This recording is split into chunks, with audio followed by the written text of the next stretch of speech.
Hey friends, if your mouse is highlighting everything whenever you click on it, then please watch this video. Now I'll tell you what is happening exactly. Try to understand this. Click on something once, it highlights it. Double click it, it will highlight a word. Click it thrice, it will highlight the whole thing. Okay, and if it is a huge text, it will highlight the whole text. But here's the thing, you're not clicking it thrice, but here's what happens. Search for mouse settings in the Windows search bar and go to mouse settings. Scroll down, click on additional mouse settings.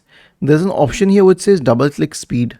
If it is too fast, it won't even read the double clicks and you won't be able to open anything. But if it is too slow, right, any accidental click will create problems. So I keep it a little less than the mid value and then click on apply and then on OK.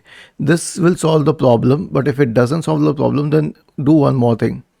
Open File Explorer, click on See More, select Options. There's an option here which says single click to open an item. This should not be selected. The second one should be selected. Double click to open an item because this will not select the whole menu then. And one last thing, change the battery of your mouse if it's a external Bluetooth wireless mouse. Was this helpful? If yes, then please subscribe to the channel. If not, then let us know in the comment section of the video on how we could help you further. Thank you for watching this video and have a nice day.